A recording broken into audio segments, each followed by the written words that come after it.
Welcome back to the Arise interview, where we speak to the newsmakers as well as ordinary people doing extraordinary things around the world and featuring the voices at the heart of the stories. I'm Charles Aniegolu. Now, at a time when most young men are dreaming of being rock stars, sporting heroes, or film idols, or engineers, doctors, or lawyers, my next guest, Yazeed Yakubu, had a different dream.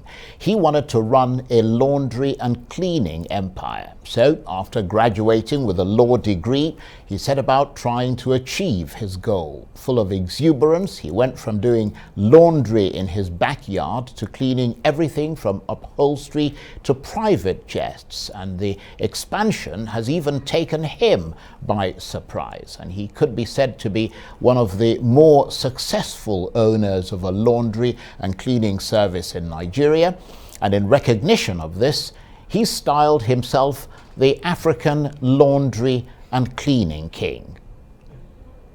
Well, let's hear more about the encouraging story of Yazeed Yakubu, the self-acclaimed African Laundry and Cleaning King, and he joins me now in the studio. Thank you very much indeed for coming in. I'm always impressed when somebody puts up a big title about himself. I remember this guy who gave me a card once in Nigeria, and there were so many titles on it, and I said, well, why do you have so many titles, this, that? He said, well, this is Nigeria, you've got to have intimidating qualifications. Yes, very, you know. So thank you for coming in, but tell us first of all how you came to be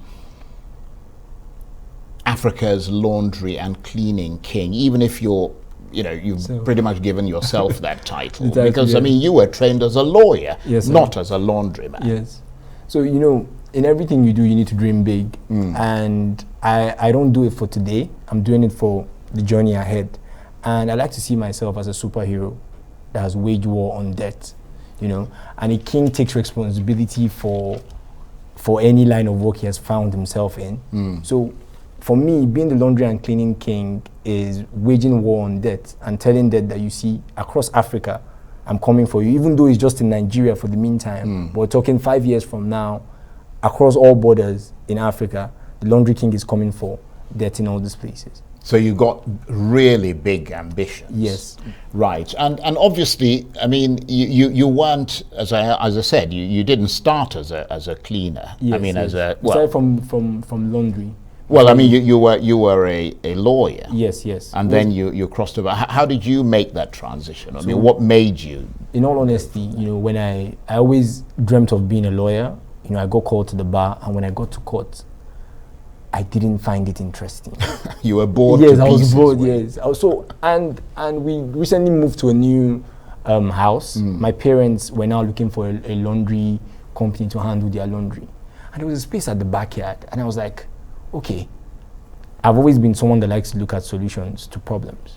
Why not just get an iron and a table and then start rendering the service? I like that. In other words, forget going to court, forget getting some huge, contract with some big company. Let's just get an iron and a table and start from there. And at that time, everyone looked at me that, oh, what is he saying? What does he want to do? You're a lawyer, you want to start ironing clothes. Even my fellow learned colleagues were looking at me like, this guy, you want to leave the law firm and go and start a laundry and cleaning company? I'm like, yes. I believe in this. And you know, sometimes when your spirit drags you to do some certain things, if you don't follow it, you know, so it was just there in my head. So I called up a guy that worked for me in law school, and then we started the business. And my first customer was even my future landlord for the space that we have now in Abuja. And now my learned colleagues are in awe of the jobs that we're doing. Why didn't we follow this man into this? Well, that's the whole idea of entrepreneurship, isn't it? The risk was a lot, you know. Actually, you know, a laundry needs a lot of equipment. Yeah. So there's some. Then again, I mean, doing laundry the proper way. Yes, needs the proper way. Equipment. So I bought this idea of doing more with less. There's still you should not think about the things you cannot do at the moment. You think about the things you can do and capitalize on it, so that the things you cannot do at some point become things that you can do.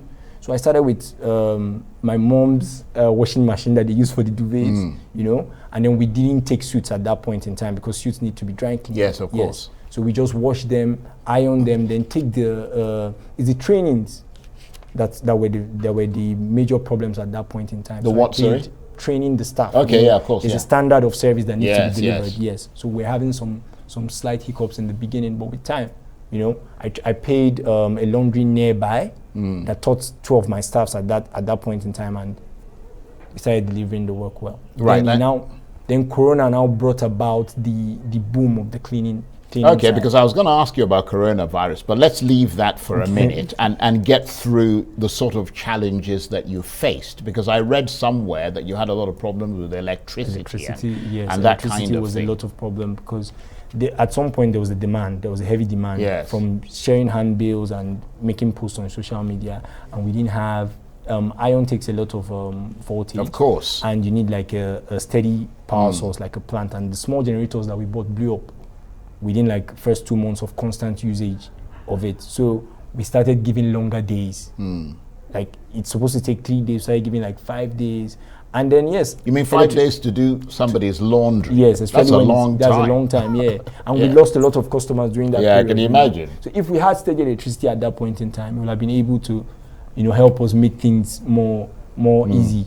And it's amazing, isn't it, how electricity is connected to everything. And it has killed so many dreams. Yes, it is. In this country. Yes. It almost killed yours. Yes, it almost did. Even at some point in time, I had to take clothes from my house, at the time was still at the backyard, to my sister's matrimonial home, and beg her that, please, can I just move a table here?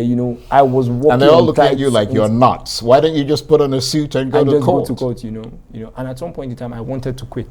I won't even lie, because I would look at it, after the running cost, the money, the profit you're making, you're still putting it on running cost, on trying to make sure that you deliver. Sometimes we have to even take the clothes to another laundry that is established, that has power source, and their prices are obviously higher than ours, just to deliver to the client. Because I understood at a very young stage that satisfying your customers is important. It doesn't necessarily mean that you need to make profit immediately at that point in time. So when did you start making a profit?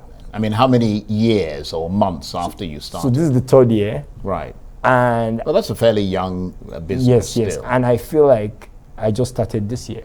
Making a profit? Yes. I started making profit like last year, but when I mean profit, I feel like it's this year. But I'm seeing the numbers. Okay, all the hard work that's been put in, you're making it in a day. You're seeing people are calling here and there, because the thing with laundry and cleaning is you need to become a reliable brand before people reach out to you, because it's something that involves a high level of meticulousness. Yes, of course. We're looking at a private jet now. Clearly you're not limited to just doing laundry. Yes. I mean, you've moved up in the world, haven't you? A private jet is not... we clean upholstery, so this was like a leather upholstery detailing that we did for a private jet company here in Abuja. So we actually signed a contract to be handling like their cleaning. You must have been pretty impressed with yourself when you signed that contract. Yes, because when we started upholstery cleaning, I'm sure the demand for upholstery cleaning in Abuja was not there before. It's as if we incepted the cleaning of chairs. Yeah, people. You suddenly said to them, "Well, don't just use water and sort of a wet cloth. I mean, get there's chemicals, get the extractors." Yes, I took my time. I did the research. I went on YouTube. I started ordering equipment from Kacha directly. And I started it. It was even a customer that tested us with it. He said, "Oh, do you guys clean chairs?" And at that point in time, I didn't even know about that line of work. And I said, "Yes, we do." Even though I didn't know how to clean it. That. I did my research. I got some products that I could find my way around. And me and my manager, we went there. We cleaned the chairs ourselves. And it came out. And we're like, you know what? Let's post this up and say upholstery cleaning, start with a fair price and get the demand. And it was, even when we went to, that's what even took us to Kaduna. The Kaduna branch, because the northern part of Nigeria have a lot of furniture that has been there for a long time that people have not cleaned. Yes. So the demand, every single day we do 3 bookings for chair cleaning. That's how much there's a demand for people, because then people just used to change their chair or restore the fabric, which costs a lot of money. Yes, of course. So now you can just pay a few thousands to just get them cleaned, and then we put you on a retainer to constantly maintain the fabric of your upholstery so that it won't get dirty like the first time we came to clean it. So we clean various spaces. We even do newly built houses. After a construction company finish building, we detail it and we make sure that we use all the safety measures, because we deal with chemicals, and then we have to make sure that like everyone that's working is using the right globally accepted practices in cleaning. And of course, when you started, obviously you weren't a laundryman, as we said. I mean, Yes, you didn't have any experience really, but obviously you don't just wash and iron clothes. I mean, you're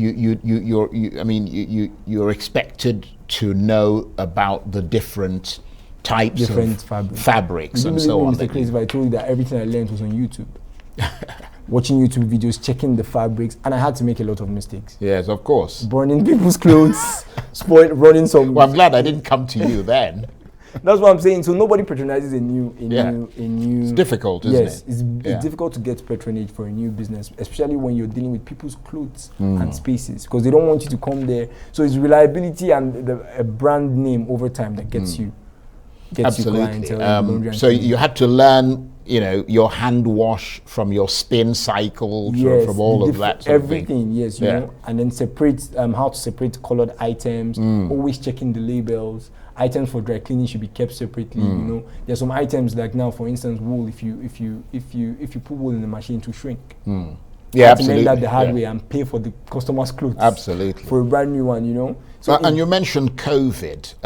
How did that affect your business? Because, I mean, a lot of people, you would think, would cut back on their use of services of, of people like yourself. I mean, has it been kind to your business or not? So for COVID, COVID just affected the laundry. I think there was a higher demand for cleaning because now people wanted to have cleaner spaces.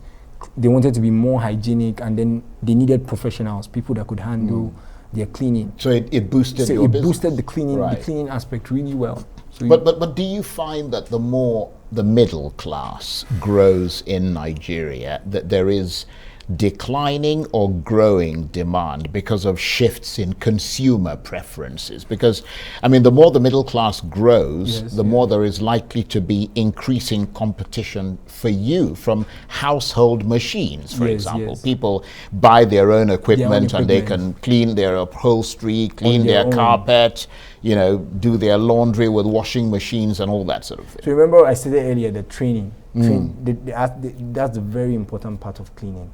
That training aspect. So there's some people, even when we like the private jet cleaning, when we went there, they had some of the machines.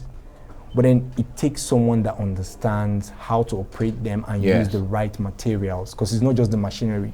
Machinery and the materials work hand in hand. Yes. And then the hassle and the labor, the intensity, like cleaning is labor intensive. The labor in it is, so you see, when the people in the middle class are growing, they don't have that time to sit down, and it takes about three hours to properly deep clean an upholstery for it to come out properly. It takes about 2 hours to wash a medium-sized carpet for it to come out, for it to be, and it needs multiple cleans, because the first part, rinsing it and making sure that all the materials you used is extracted. So I feel like it's even a good thing for our business. As they grow, they look at these things as things they can easily pay for us to come and render the services to them. Now, just in terms of the opportunities for growth, I mean, I was reading that some laundry businesses in the US are injecting some style into the market in order to attract customers. I mean, like people who've set up laundromats and things, they're having creating spaces where customers can hang out, grab some coffee, some snacks, that sort of thing. Is that something in the future that you're thinking about? Yes, so what I developed very briefly, a cabin model. So we are actually the owners of the first cabin in Abuja. Okay. So instead of using like a proper location, we have like a cabin spot where people can come to and see like, okay, this laundry spot is made out of wood and it still looks very nice and catchy. Okay, well that's very interesting. Just very quickly, what's the name of your business? The name of my business is Yazeed Laundry and Cleaning Services. Okay, thank you very much indeed. Thank you so and much. I wish you all the very best. Thank you for coming in.